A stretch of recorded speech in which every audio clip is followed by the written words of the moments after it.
Augusta is finally here, and in this video I've brought you a complete Augusta guide simplifying her kit and covering everything you need to know. Her best builds, teams, rotations and additional tips. Without any further ado, let's jump right into it. Kuro has yet done it again, a whole novel in Augusta's skill descriptions, but don't worry, I will summarize it and explain you the key parts to make it easy to understand. First, let's understand her forte parts. The first part is called Prowess. This gauge fills with most of her attacks and is used to cast enhanced heavy attacks. The second part is called Ascendancy. This gauge is filled by her normal attacks, intro skill, the first ultimate and her base resonance skill. This forte allows her to cast enhanced resonance skill to gain the final forte called Majesty. Augusta needs 2 Majesty points, one obtained from her outro and the other one from the enhanced resonance skill I mentioned earlier. And after gaining 2 of them, she can cast a second ultimate dealing huge damage. This is the main source of her damage, so our goal is to gain these stacks as soon as possible. Her intro skill is very important as it restores full prowess and 20% ascendancy. Now how to use these forte stacks? Let's first start with prowess. The prowess allows her to use different enhanced heavy attacks. The one that we will be using in our combos is called as heavy attack backstep. This is casted by holding her basic attack followed shortly by pressing the basic attack button again to cast a spin slash attack after it. The same can be done by performing a dodge counter with full prowess instead of using the heavy attack. The other heavy attack she can perform is called uppercut, triggered by using jump with full prowess, but avoid using it as it sends her in air. Other than her intro skill, her resonance skill also restores full prowess. So combined with the intro skill, you can instantly fill this bar twice, which is enough to restore 90% of the second forte ascendancy, and the remaining 10% is filled by her first ultimate. Now that her ascendancy is full, you will see the resonance skill icon glow. Simply press it, which will send her in mid-air, and follow it up with 2 basic attack or resonance skill inputs, making her complete the full sequence and restoring Majesty to full. If you get interrupted, don't worry, Augusta can recast the enhanced skill. Now that we have 2 Majesty points, her resonance liberation will light up. Cast it by holding it. Do keep in mind, don't press it, hold it. This will cast the second ultimate lasting for 7 seconds and stopping the time. She cannot switch in this form or interact with anything except walk or dodge. She can even walk on water. In this mode, she can cast 9 fast heavy attacks. You just need to spam or hold the basic attack, and when it is complete, she ends the state with a finishing move dealing massive damage. And performing these attacks grants a 30-second buff to the whole team, which gives them shield on casting an intro skill. Now her outro skill, which is extremely crucial for her rotation. It gives 15% damage amplification to the next character for 14 seconds, and when that character performs their outro, Augusta will restore 1 Majesty and get 15% electro damage bonus for the next rotation. However, do note that you must not swap out the character until you trigger their outro, as it will remove Augusta's outro effect and you won't be able to get the 1 Majesty point. Also, for her first rotation, you may be wondering how to get the 1 Majesty point. Don't worry, cause her inherent skill will grant her the buff from outro, that is 1 Majesty stack and the 15% electro damage bonus for the first rotation. And the other inherent skill gives her shield when she deals damage, which is crucial for triggering various buffs like a signature echo set and weapon. And that was all for her kit. This is her damage profile. Most of her damage is considered as heavy attack damage and most of it comes from her second ultimate. So for talent priority, her resonance liberation is the most important, followed by forte circuit and basic attack. Then resonance skill and intro skill have the least priority, can be leveled slightly or skipped. Before moving on to her builds, let's talk about her time freeze. Her time freeze freezes almost everything, including the timer of Tower of Adversity, the cooldown of other characters and their actions. And one of the worst parts is that it ends the on-field character skills like Chakona or Floorwa's Liberation. The best thing is that it doesn't freeze the spawn of enemies in multiple wave scenario, so her attacks are not wasted. Now let's move on to her echoes. A no-brainer choice for Augusta, Crown of Valor, the new 3-piece Nightmare echo set tailor-made for her. It gives 30% attack and 20% crit damage to her, which is huge. And the main echo skill is a new boss, the False Sovereign, dealing good damage and providing the best buffs of electro and heavy attack damage. And for the 2-piece to pair with this set, you can use a Void Thunder, Lingering Tunes, or if you lack energy, you can use Moonlit or Empyrean Anthem. The 2-piece Void Thunder is the best one, but Lingering Tune works if you don't have it, but it is slightly worse. The main issue with this echo set is that it is only available through Nightmare Nest, so getting good pieces can be tough, but not impossible thanks to the stat modifiers. But if you can't get the new set, then you can use the Void Thunder set with Nightmare Thundering Mephis as placeholder, but it is around 8 to 9% worse than the combination of Crown of Valor and Void Thunder. For echo stats, I recommend the usual 4-3-3-1-1 pattern with crit rate or damage on the 4 cost depending on the weapon you are using. With crit damage weapon or a signature that provides low crit rate, usually the crit rate is preferred, but with high crit rate weapons, go for crit damage. For the 3 cost echoes, double electro damage, however 1 attack percent 3 cost as a substitute works, but is a worse option as she gets a lot of attack from her signature set and attack percent on the 1 cost echo. For her energy requirements, she needs around 10-20% to get her liberation back on time. Against a single enemy, she might struggle a bit with only 10% energy regen. For her echo substats, get the required energy regen followed by crit rate or crit damage, then attack percent, heavy attack damage and flat attack. Resonance skill is decent as she deals quite a bit of resonance skill damage. For ideal stats, aim for 65% plus crit rate and 220% crit damage. Shorekeeper can help with these stats. Moving on to her weapons. The best weapon for her is obviously going to be the Thunderflare Dominion. It has a high base attack but in exchange provides less crit rate. It provides attack percent, heavy attack damage and a massive 36% defense ignore ability.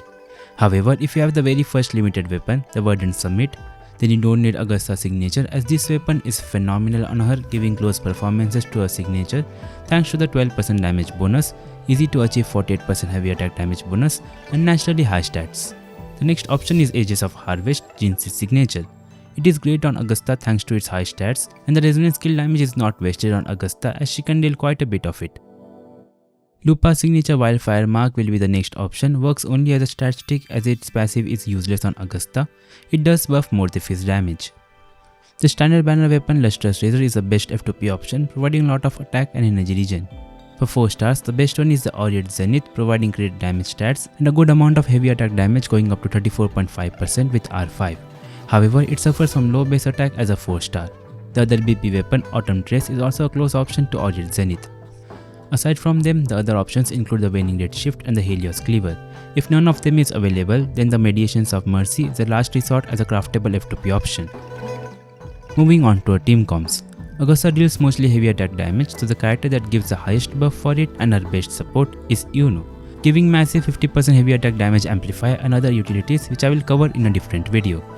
For now, her best support is Morthephi, accessible to everyone, currently provides the highest heavy attack buff, has fast rotation and deals good personal damage. He can provide attack buffs from his S6 and the static mist weapon. An alternative to Morthephi is Yinlin as she provides electro damage. Even though she deals more damage than Morthephi, but is a worse option as she provides less buffs and her damage is not enough to compensate for it. Nevertheless, this is Yinlin's best team, however not Augusta's best team. Another character that buffs heavy attack is Frolova. However, Augusta's time stop ends any on-field character's attack including Frolova's liberation mode, which greatly hurts the synergy between them. And for the last slot, it's Flex filled by sustained support like Shorekeeper or Varina. Due to how Augusta's outro works and it being a crucial element in her kit, Quickswap is less compatible with her, however not impossible, as you can try to do it with 2 characters. You can swap cancel her heavy attack Spin Slash, the enhanced skill while she plunges down, and the echo skill. Let's move on to her rotations. Her rotations might need some time to get used to, but is easy to learn. First we start with her intro giving her full prowess. Then use the heavy attack backstep shortly followed by a basic attack to do the Spin Slash attack. This heavy attack backstep can be replaced by a dodge counter if needed. Then use a skill to fill the prowess bar and repeat the same heavy attack combo. Use the first liberation which will enhance her resonance skill. Use the enhanced skill followed by 2 basic attack or resonance skill inputs. Now her second ultimate is ready. Hold it to trigger the animation. Spam basic attack or hold it to slash 9 times and end the liberation with her finisher. Use her echo skill and outro. Now some additional tips. Her echo skill has 2 cards and deals some nice damage but difficult to fit in her rotations, but it can be swap cancelled. For the first rotation, you can fit in the echo skill cards at the beginning of the rotation and while preparing your supports like Shorekeeper or Varina who have many swap cancel windows. Aside from this, you can use it at the end of the DPS rotation before her outro and after the third character which has Augusta's buff has casted their outro skill. For example, here I use Augusta's echo and outro to Shorekeeper. Complete Shorekeeper's rotation without swapping her out. Outro to Morthephi, use his skills and swap cancel to Augusta to cast her echo and swap back to Morthephi to continue the rotation. Augusta can make use of some animation cancelling. Her Spin Slash attack has some end animation after dishing out the damage. So after you see the damage has come out, you can cancel this animation by immediately casting her other skills like the Resonance skill after the first Spin Slash and her ultimate after the second spin slash. Augusta's team has fast rotation, so it may lead to some cooldown or energy issues, so you can add some filler attacks by using her basic attacks to fill her progress bar and do the heavy attack combo. Or you can use her heavy attack and dash cancel to fill the forte, and follow it with the heavy attack combo. This will be a bit faster. Lastly, moving on to her sequences and pull priority. Augusta has some really good initial sequences. The max crown wheel stack, that is the outro buff that gave her 15% electro damage bonus, has been increased to 2. That is, she can now get 30% electro damage bonus, and these stacks additionally provide 15% crit damage up to 30%. Aside from her outro, this stack can now be gained from her intro skill as well. Additionally, she gains interruption resistance to her important skills, which is fantastic. Her sequence 2 is a big damage increase. The crown of will now provide 20% crit rate each up to 40%, and every 1% crit rate over 100% gives a 2% crit damage up to 100%, which means this is capped at 150% crit rate. The third sequence gives 25% damage multiplier to her major skills, which is great. The fourth sequence gives 20% team-wide attack buff, and the fifth one increases her shield strength, nothing amazing. As usual, stepping stones for the sixth sequence. The sixth sequence now increases the crown of will max stacks to 4, enhancing her first two sequences, which now gives up to 60% crit damage and 80% crit rate. Every 1% crit rate over 150% increases crit damage by 2% up to 50%.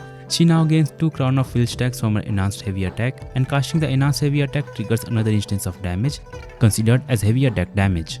For her pull priority, if you have the Verdant Summit, it's better to go for sequences, and amongst her sequences, a good stopping point is S2. With something like the Aegis of Harvest, the signature weapon is slightly better, but S1 has better quality of life upgrades with the interruption resistance. But the weapon can be used on others, so it can be a better pick. If you don't have the Verdant Summit and have something like the Lustrous Razor, it's better to go for the weapon as it provides better damage increase than the S1.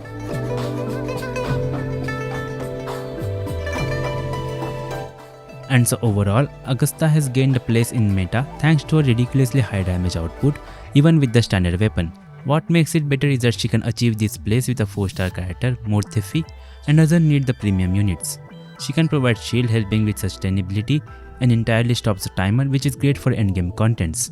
Her issues, if I have to point them out, is the swapping restriction with her outro, making her less compatible with Quickswap teams. And her animations are quite flashy, so it reduces her visibility, making it difficult to dodge. What tier would you put Augusta in? Let me know in the comments. Join my Discord server to hang out with other wuwa players. And that's all for this video. Don't forget to like and share the video and subscribe for more Wuthering Waves content. Thanks for watching.